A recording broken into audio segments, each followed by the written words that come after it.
말씀을 듣기 원합니다. 성령 하나님 우리 가운데 임재하여 주시옵소서.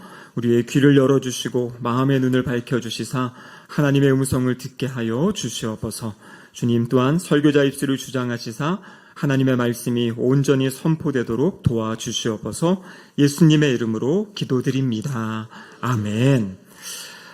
오늘 우리 찬양대 찬양이 성령의 단비를 내려달라고 하셨는데요. 밖에 지금 단비가 내리고 있습니다. 성령의 은혜가 우리에게 충만하게 부어질 줄로 믿습니다. 여러분, 성도는 어떤 사람들이냐면요. 성도는 하나님의 말씀, 이 성경을 하나님의 말씀으로 믿는 사람들이 성도예요. 그러니까 서양 사람들과 가장 큰 차이점은 바로 이 성경에 기록된 이 하나님의 말씀을 믿는 사람들입니다. 여러분, 성경을 보면 성경은 크게 두 가지 내용을 담고 있습니다. 첫 번째는 어떤 내용이냐면 우리가 믿어야 될 것이 무엇인지가 기록되어 있어요. 우리가 믿어야 될 것, 이걸 다른 말로 이야기하면 교리라고 이야기합니다. 근데 우리가 믿어야 될 것의 핵심은 하나님께서 우리를 위해서 행하신 일들, 하나님이 우리를 위해 무엇을 행하셨다라고 성경이 기록하고 있는데 그 사실을 우리가 믿어야 되는 것이에요.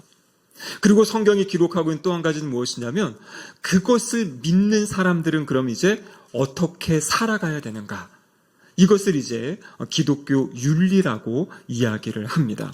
그래서 하나님이 주신 그 은혜, 하나님이 이 땅가에 우리를 위해 행하신 그 모든 것들, 그 성경의 교리들을 우리는 믿고 그 믿음을 가지고 이 땅을 살아가야 되는 것이에요. 살아가는 그 모습이 하나님을 떠난 사람들, 하나님을 알지 못한 사람들과는 다른 부분들이 있어요. 그래서 그것에 대해서 성경이 우리에게 가르쳐주고 계십니다. 우리가 성경을 이야기할 때 많은 분들이 이 로마서의 말씀을 아주 소중하게 귀하게 여기고 또 이 로마서를 통해 많이 은혜를 받습니다. 왜냐하면 로마서가 우리가 믿어야 될 것이 무엇인지를 아주 명확하게 가르쳐 주시고 또 그러면 우리가 그 믿음을 가지고 어떻게 행동해야 될지에 대해서도 명확하게 보여주고 있기 때문이에요. 오늘 우리가 읽은 로마서 12장 1절의 말씀, 여러분 이 12장 1절과 2절은 꼭 우리가 암기해야 될 말씀이에요. 여기 앞에 보면은 그러므로 이렇게 시작하고 있죠. 여기서 나오는 그러므로라는 것은 이 로마서 1장부터 11장 전체의 내용을 다 포함하는 것입니다. 로마서 1장에서 11장이 무엇을 이야기하냐면 하나님께서 우리를 위해 행하신 일들이 기록되어져 있는 것이에요. 그래서 그 일들, 그 모든 사실을 알고 믿는 사람들, 그럼 그 사람들은 이제 어떻게 살아가야 되는지에 대해서 로마서 12장에서 16장까지 가르쳐 주십니다. 근데 특별히 여기 나와 있는 1절과 2절의 말씀이 전체 성도들이 어떻게 살아가야지 되는 그것에 대한 아주 총론과 같은 가장 핵심적인 메시지를 오늘 1절과 2절이 담고 있는 것이에요.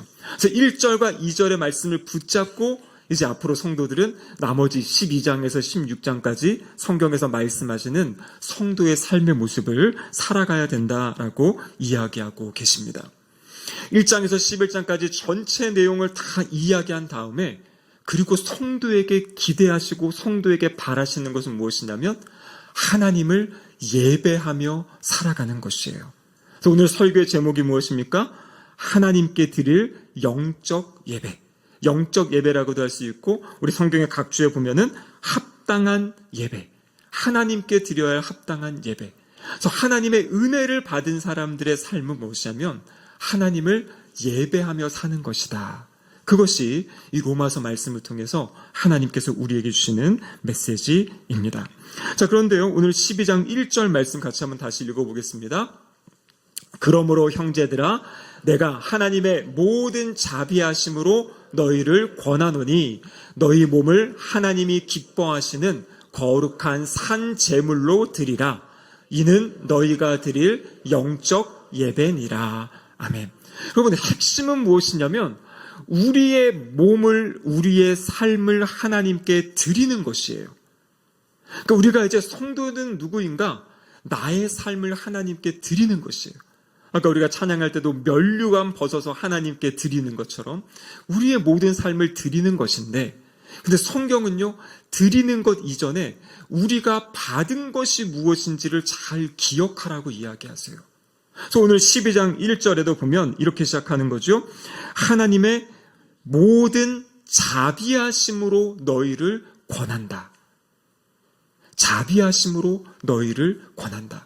여러분, 여기 나와 있는 이 모든 자비하심이라는 것이 바로 로마서 1장에서 11장까지 나와 있는 그 하나님이 우리에게 베풀어 주신 그 구원의 은혜, 하나님의 사랑, 그 자비하심을 이야기하고 있습니다.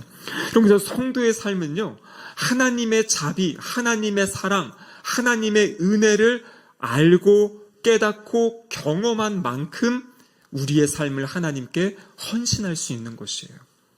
로마서가 1장부터 16장까지인데 11장에 걸쳐서 11장에 걸쳐서 하나님이 행하신 일이 무엇인지를 우리에게 끊임없이 말씀해주고 계신 겁니다.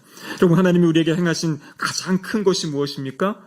바로 구원의 은혜이죠. 그래서 로마서 1장부터 3장 앞부분에는 무엇이 나옵니까? 바로 우리가 무엇으로부터 구원을 받아야 되는지에서 나오고 있잖아요. 모든 이 땅의 사람들은 죄를 지었습니다. 그 죄 때문에 하나님의 진노 아래 머물 수밖에 없어요. 그래서 우리는 그 하나님의 진노로부터, 하나님의 영원한 심판으로부터 구원받아야 될 존재들이다 라고 로마서가 우리에게 가르쳐주고 계신 거죠. 그런데 여러분, 우리의 힘으로 구원이 가능합니까? 여러분, 이 땅의 사람들도 의롭다라고 하나님이 말씀하신 분들도 계셨어요. 구약에 보면요, 노아를 향해서 노아는 당대의 의로운 사람이다 이렇게 말씀하십니다. 누가복음에 보면 시므온이라는 사람, 하나님의 말씀하신 것을 기다리는 의로운 사람이라고 이야기해요. 여러분, 여기서 말하는 의롭다라는 것은 주변 사람들에 비해서 조금 낮게 살아간다라는 이야기지, 성경에서 말하는 의인은 없나니 하나도 없다라고 말씀하신 그 말씀과는 다른 것이에요. 여기서 말하는 의인이 없다라는 것은 하나님이 세워놓으신 그 구원의 기준의 일을 합당한 사람은 아무도 없다라는 것이에요. 성경에 나와 있는 의인들은 주변 사람들보다 그냥 조금 낮게 사는 것뿐이지, 하지만 하나님의 기준에 이르지 못해요. 아무도 하나님께 자기의 힘으로 나아갈 수가 없습니다. 그래서 하나님께서 어떤 일을 행하십니까? 우리를 통해서 무엇에 의해 우리를 구원하셨어요? 바로 하나님의 한 의, 하나님의 의를 나타내 주신 것이에요.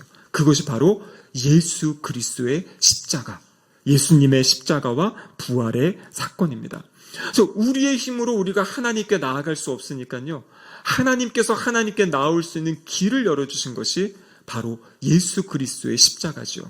그래서 예수님께서 우리의 모든 죄를 십자가에서 담당하시고 우리를 대신하여 죽으신 거죠. 그래서 우리를 용서하시고 우리에게 주님이 가지고 계신 그 의를 우리에게 전가해 주셨어요. 그래서 우리의 모든 죄를 다 가져가시고 주님이 가지고 계신 그 의를 우리에게 주셔서 이제 우리를 의롭다라고 인정해 주신 거예요. 그 의롭다라는 인정함 때문에 우리가 구원을 받게 되는 것이죠. 그래서 지난 시간에 살펴본 로마서 5장의 말씀, 그 구원의 결과가 무엇이었습니까? 바로 하나님과 원수되었던 우리들이 하나님과 화평한 관계를 맺게 된 것이에요. 하나님과 화평하기도 하나님과 화목하게 되었다 그랬죠. 그 화목의 절정이 무엇입니까? 하나님의 자녀가 된 것이에요. 하나님께서 성령님, 양자의 영을 우리에게 주셔가지고 원수되었던 우리들을 용서하신 것에 끝난 것이 아니라 우리를 하나님의 자녀로 받아주시고 하나님의 자녀로 품어주신 것이에요. 그리고 이제는 그 하나님의 자녀로서 하나님의 영광에 이르게 될 것을 소망하며 살아가는 사람들, 하나님의 나라 천국을 마음에 품고 그 나라를 소망하며 살아가는 사람, 그들이 바로 우리 하나님의 자녀들, 성도들이다라고 말씀하신 겁니다. 근데 여기에 우리가 한 것은 아무것도 없어요. 하나님께서 모든 것을 이루셨고 우리는 그 사실을 믿음으로 받아들이는데요, 그 믿음조차도 하나님이 우리에게 주시는 믿음이다라고 성경은 우리에게 이야기하고 계십니다. 그럼 그래서 로마서 5장까지 그 얘기를 하고요, 로마서 6장에 보면 그것이 얼마나 확실한가를 보여주시는데요, 로마서 6장 3반절에는 세례를 통해서 우리가 예수 그리스도와 연합되었다라는 것을 실제적으로 이렇게 보여주는 것이에요. 세례라는 것은 주님과 우리가 하나 된 것을 가시적으로 보여주는 거죠. 그 다음에 로마서 6장에 또 무엇을 이야기합니까? 더 이상 우리는 죄의 권세 아래 사는 것이 아니라 죄의 권세로부터 해방되었다, 자유케 되었다. 로마서 7장에 가면 율법의 저주로부터 우리가 자유케 되고 해방된 사건을 이야기하고요. 로마서 8장에 가면 우리에게 성령 하나님을 선물로 보내주셔서 우리가 하나님의 자녀인 것을 확증하게 하고 우리의 구원이 결코 흔들리고 빼앗기지 않을 것이라는 약속의 말씀, 그 어떠한 것도 하나님의 사랑에서 우리를 끊을 수 없다라고 말씀하시고 성령님이 우리 안에서 그것을 날마다 확증시켜 주시는 것이에요. 로마서 9장에서 11장까지는 유대인들의 구원뿐만 아니라 이방인에 대한 구원, 하나님이 예정하신, 하나님이 작정하신 그 영혼들은 하나님께서 이 복음을 통해서 구원하신다라는 약속의 말씀. 그래서 로마서 1장에서 11장의 말씀은 하나님이 얼마나 우리를 사랑하시는지, 하나님이 얼마나 우리를 귀하게 여기시는지, 그래서 우리를 위해서 행하신 그 모든 말씀들이 그곳에 담겨 있는 것이에요. 그래서 우리가 해야 될 것은 무엇이냐면 그 말씀을 믿는 것이에요. 하나님이 나를 위해 이런 일을 행하셨습니다. 하나님이 나를 이렇게 사랑하십니다. 제가 하나님의 자녀입니다. 저는 언제 죽더라도 하나님 나라 천국에 가고 그것뿐만 아니라 이 땅에서도 하나님의 나라를 누리며 살아가는 하나님의 사람입니다. 여러분, 이것을 고백하고 믿고 살아가는 것, 이것이 바로 우리 성도의 모습이다라는 것이에요. 그래서 오늘 이 12장 1절에서는 하나님의 모든 그 자비하심으로 너희를 권한다. 이렇게 이제 살아가야 된다라고 이야기하는 겁니다. 자, 그런데 여기 보면은 그러면 그 사람들의 삶의 모습을 뭐라고 이야기합니까? 이는 너희가 드릴 영적 예배니라. 그래서 이 하나님의 자비하심을 경험하고 자비하심을 깨닫고 누리고 감사하는 사람들의 마땅한 반응은 무엇입니까?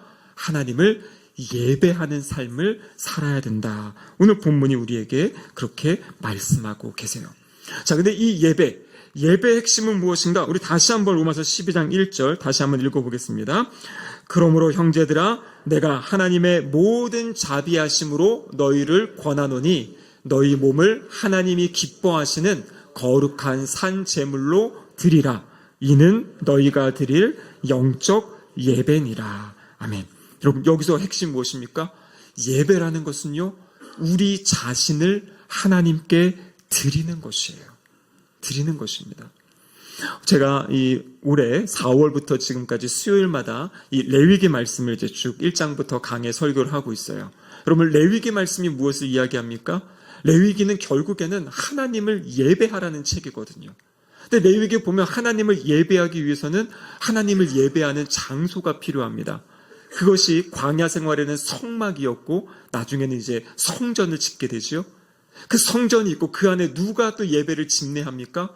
그 예배를 이끌어갈 제사장이 필요하고요. 그럼 예배를 드려 나오는 사람들이 있는데 이 사람들은 언제나 제물을 가지고 나와서 예배를 드려요. 그래서 원래는 하나님께 나아갈 수 없고 하나님을 예배할 수 없는 우리 이 불쌍한 인간을 하나님께서 하나님께 나올 수 있는 길을 열어주신 것이에요. 하나님을 찾을 수 있고 하나님을 만날 수 있는 길을 열어주신 것이 바로 레위기에 나와 있는 5가지의 제사들이에요.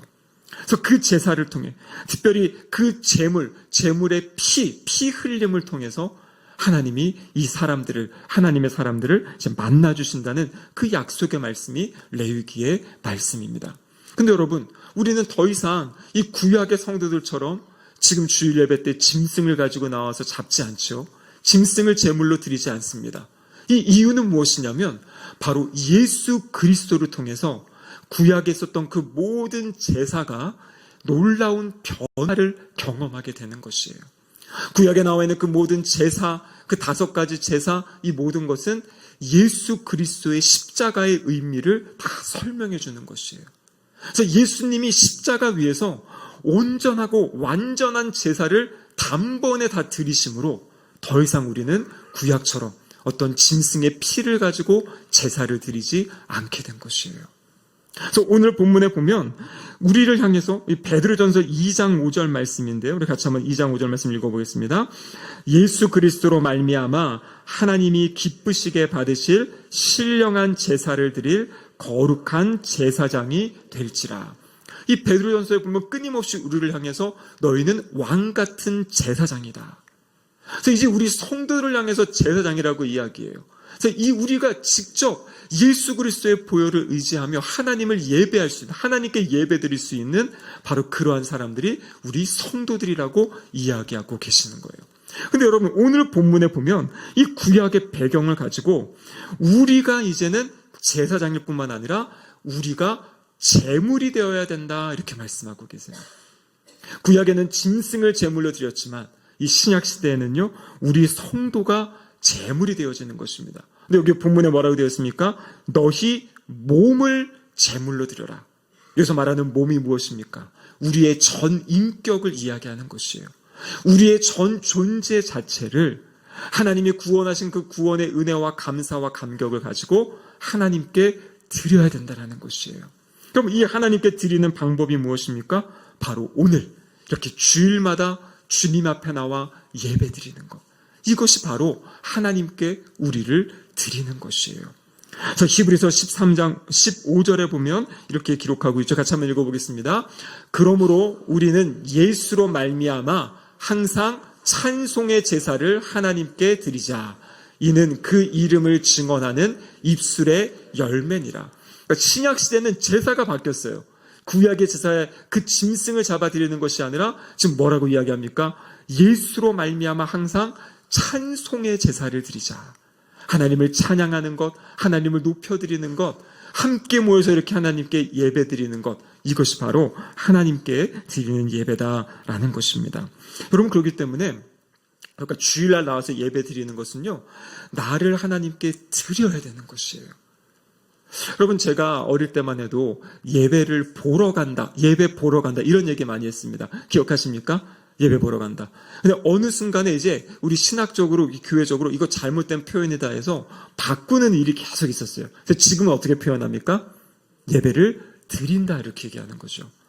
예배를 본다라는 것은 앞에서 찬양대가 찬양을 하고 목사가 설교하고 이것을 그냥 듣는 것이에요. 마치 연극 보듯이 극장에 가가지고 앉아가지고 앞에 뭐 잘하나, 뭐 나를 또 기쁘게 좀 해주나, 이러고 있는 것이 보는 것이에요. 근데 성경은 분명히 뭘 이야기합니까? 보는 것이 아니라 드리는 것이다. 나를 드리는 것이다. 그래서 여러분, 이 예배 자리에 나오실 때는요, 나를 하나님께 온전히 드리셔야 돼요. 그래서 우리가 찬양할 때, 여러분, 찬양할 때 어떤 분들이 그래요. 나는 힘도 없고 목소리도 안 나고 또 소리 잘못하면 이렇게 삑살이 난다 그러죠. 그거 나 참 주변 사람한테 부끄럽고 해서 그냥 옥타브를 낮춰 부르는 거예요. 원래 키보다 그냥 편하게 부르는데 여러분, 그것은 나를 드리는 게 아니에요. 하나님은 우리가 좋은 목소리, 뛰어난 노래를 부르는 거 원하는 게 아니라 노래를 통해서, 여러분, 노래한다는 것은 나의 힘을 쓰는 거거든요. 그러니까 하나님께 표현하는 것이에요. 찬양을 통해 하나님, 제가 하나님을 높여드립니다. 하나님이 행하신 그 위대하신 일을 제 온 몸을 다해 제가 높여드리면서 하면서 그렇게 하나님께 찬양하는 것이에요. 그래서 찬양할 때 어떤 분들은 나는 소리가 잘 안 나요. 근데 여러분, 노래는요, 하면 할수록 잘하게 됩니다. 맞죠, 지휘자님? 네, 우리 지휘자님은 성악을 전공하신 분이잖아요. 저도 청년 때는 찬송가가 어려웠어요. 오히려 복음성가는 부르면 편한데 찬송가는 오히려 찬송가가 고음이 많습니다. 저는 청년 시절에 찬송가가 잘 안 불러져가지고 고민을 많이 했거든요. 그런데 요즘에는 그래도 잘은 못하지만 소리는 내지 않습니까? 이게 훈련되어진 것이에요. 계속 예배 때마다 소리를 내고 하나님을 찬양할 때 하나님이 우리의 그 찬양의 향기를, 찬양의 소리를 들으신다라는 것이에요. 그래서 예배는 적극적으로 찬양을 드리는 겁니다. 그러면 기도할 때, 우리가 이제 참회 기도할 때도 우리가 우리를 마음을 놓고 기도하는 거죠. 또 어떻습니까? 우리 대표 기도하시는 분, 그러면 대표 기도는요, 우리 전체의 기도를 함께 하는 거잖아요. 그 기도를 하실 때 우리가 그 기도에 동참하는 것, 어떻게 동참할 수 있습니까? 아멘으로 응답하는 것이에요. 하나님, 그렇습니다. 저도 그렇습니다. 이것이 저의 마음입니다. 저의 기도입니다. 그래서 이 예배 시간은 가만히 있는 시간이 아니라 아멘으로 화답하는 그 시간입니다. 그럼 말씀을 듣는 시간은 어떨까요? 말씀. 그럼 우리 앞에 아무리 좋은 음식을 우리 부모님이 해다가 이제 먹어라 하고 주셔도요, 내가 그것을 떠서 입으로 씹어서 삼키지 않으면 그 음식은 나와 별 관계가 없어요. 아무리 설교 말씀이 많이 선포되어져도요, 내가 그 말씀을 적극적으로 그 말씀을 붙잡고 내가 그 말씀을 취하지 않으면, 그냥 이것을 귀로 흘려서 그냥 다 떠나가 버리면 그것이 나에게 양식이 되지 못한다라는 것이에요. 그래서 제가 제자 훈련할 때 언제나 하는 것이 무엇이냐면 설교를 들을 때 그냥 듣지 말고 펜을 들고 그 말씀을 기록하라는 것입니다. 그것이 무엇이냐면 적극적으로 그 말씀을 내 것으로 취하는 자세인 거예요. 완전 다릅니다. 이건 엄청난 간증들이 있어요. 그냥 예배 시간에 가만히 듣는 것과 펜을 들고 말씀 가운데 하나님이 나에게 준 음성이 무엇인지를 기록하며 듣는 것은 엄청난 차이가 있습니다. 그것이 쌓여가면서 우리의 신앙이 성장하고 성숙해 가는 것이에요. 여러분, 제가 올해 이 예배 순서를 바꾸면서 봉헌하기 전에 마지막 찬양 때 다 자리에서 한번 일어나지요. 제가 이전 교회에서 이것을 하면서 참 제가 많이 감동이 있었습니다. 무슨 말이냐면 그 봉헌이 앞으로 나올 때 우리가 드리는 그 예물뿐만 아니라 우리 전체를 하나님께 드린다는 표현으로 함께 자리에서 일어나는 것이에요. 여러분, 우리나라에도 어떤 교회들은 이 말씀 봉독할 때 자리에서 다 일어나는 교회들이 있어요. 그러니까 하나님의 말씀을 내가 앉아서 받지 못한다 해가지고 다 일어서서 말씀을 받고, 헌금을 드릴 때 이 예물만이 아니라 예물은 나의 전 존재의 어떠한 일부분, 우리 사람들은 물질을 가장 소중하게 여기지 않습니까? 그래서 이 물질과 함께 저 자신을 하나님께 드립니다라는 표현으로 우리가 함께 일어나서 그것을 드리고 함께 기도하는 그런 시간을 갖고 있는 것이에요. 그래서 우리가 하나님께 예배 드린다는 것은 말 그대로 우리의 전 존재, 하나님 지난 한 주간에 우리의 삶을 붙잡아 주시고 또 이렇게 우리가 하나님을 아는 존재로, 하나님을 믿고 이 영생을 누리는 존재로 살게 하심에 감사합니다 하면서 이 예배 시간에 나와서 그렇게 적극적으로 하나님께 우리를 드리는 것, 이것이 바로 예배다라는 것이에요. 그래서 우리 어른들뿐만 아니라 오늘 우리 청소년부 학생들도 있고 우리 유치 아동부 친구들도 있는데요, 그 예배 시간에는 우리의 목소리를 다해서, 우리의 마음을 다해서, 우리의 정성을 다해서 그렇게 하나님을 기쁘시게 해드리는, 그것이 하나님이 우리에게 기대하시는 그런 삶의 모습이다라는 것입니다. 그런데 여기 본문을 보면요, 이 예배는 이렇게 함께 모여서 예배드리는 그 힘과 능력, 이것과 함께 이제 어떻게 되는 겁니까? 삶의 자리의 예배를 이야기하고 있어요.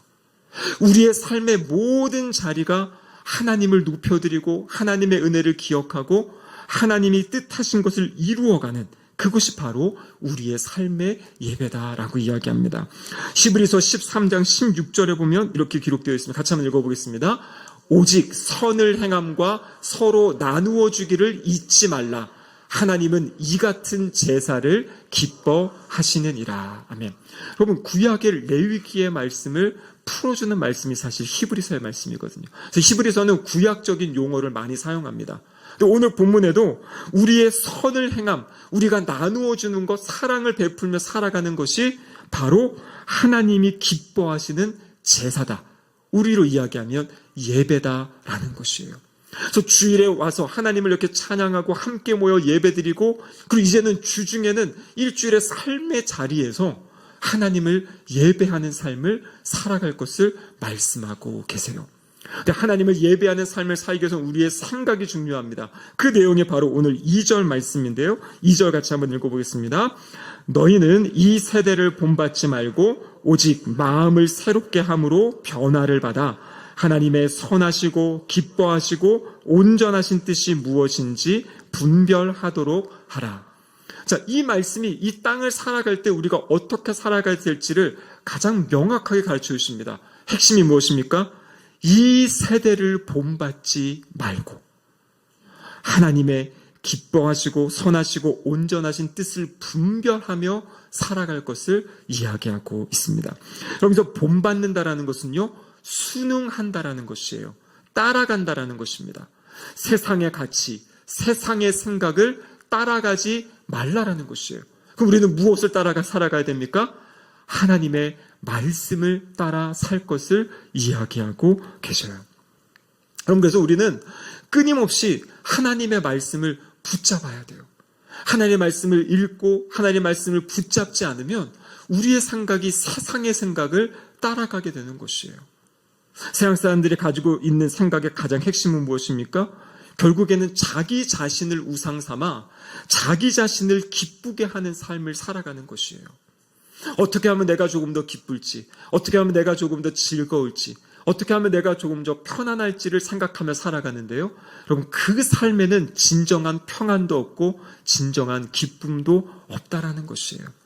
끊임없이 무엇을 추구하지만 그 끝에 가면 허물을 경험하고 그 끝에 가면 좌절을 경험하는 것이에요. 여러분, 놀라운 비밀은 무엇이냐면 하나님의 기쁨을 위해 살아갈 때 우리는 그것을 헌신이라고 생각하고 우리의 희생이라고 생각하는데요. 하나님의 기쁨을 위해 나의 삶을 드릴 때 그때 진정한 행복과 기쁨을 경험하게 된다라는 것이에요. 진정한 안식을, 진정한 평안을 경험하게 되는 것. 그것이 신앙의 비밀이고 신앙의 진리다라는 것이에요. 그래서 적당하게 신앙생활하면요, 애매하고 힘든 것이에요. 그런데 여러분, 온전히 우리의 삶 전체를 하나님께 드리면은요, 하나님이 주시는 그 모든 은혜가 우리의 삶 가운데 부어지게 되는 것이에요. 그래서 온전히 헌신할 때 온전한 하나님의 은혜를 누리며 살아가는 그 삶이 성경에서 우리에게 말씀하시는 삶의 모습입니다. 여러분, 그래서 우리는 이 시대를 본받으면 안 돼요. 이 시대를 본받지 않고 오직 하나님의 말씀에 따라 하나님이 기뻐하시는 삶의 모습이 무엇인지를 우리는 끊임없이 분별할 수 있어야 됩니다. 그래서 성경은요, 이것을 이제 두 가지로 이야기하는데 피해야 될 것을 피하고 붙잡아야 될 것을 붙잡는 것이에요. 무엇을 피해야 되겠습니까? 세상적인 생각이 가득한 그러한 자리를 피하는 것이에요.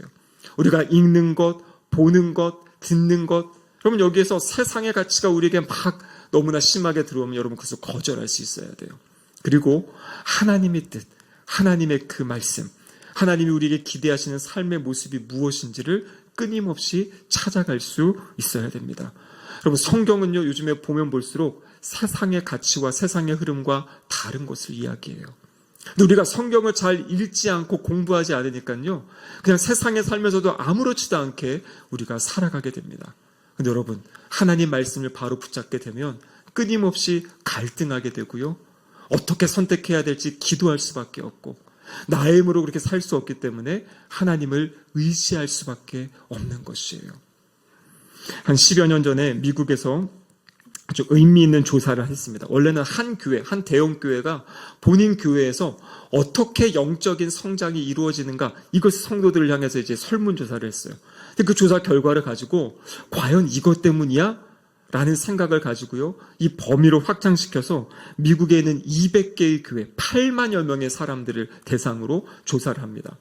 그 조사의 핵심은 무엇이었냐면 영적으로 자라가고 성장하는 가장 중요한 요소가 무엇인가, 그것을 찾는 거였어요. 그 여러 가지가 있었습니다. 교회 봉사하는 것도 있고 서로 활동하는 것도 있고 다양한 것이 있었는데 거기서 가장 우월하게 나타난 것이 무엇인지 아십니까? 하나님의 말씀을 묵상하는 것이었어요. 제가 올해 큐티 합시다, 하나님 말씀 묵상합시다라고 하는 것은 그냥 그것이 좋은 하나의 선택이 아니에요. 이 통계적으로 또 이 조사적으로도요, 어떻게 성도가 삶이 깊어지고 예수님을 닮아가고 따라가는가, 거기에 핵심 키워드가 뭐였냐면 매일매일 일정한 시간에 하나님의 말씀을 내가 읽고 묵상하면서 세상의 가치가 아니라 하나님의 가치를 붙잡는 시간을 갖는 것이에요. 그래서 그 시간을 통해서 우리가 주님을 닮아가고 따라가는, 그래서 결국에 하나님 말씀하셨잖아요. 하나님의 말씀이 하나님의 사람으로 온전하게 하고 모든 선한 일을 행할 능력을 갖추게 한다라는 그 디모데후서 3장 17절의 말씀이 실제 성도들의 삶의 자리 가운데 나타난다라는 것을 이제 그 조사 결과가 가르쳐주고 계신 거거든요. 여러분, 그렇습니다.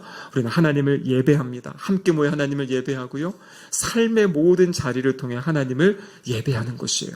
하나님의 기쁨, 하나님의 영광을 위해 살아가는 것입니다. 그 힘과 능력이 어디서부터 옵니까? 하나님의 말씀으로부터 시작된다 그래요.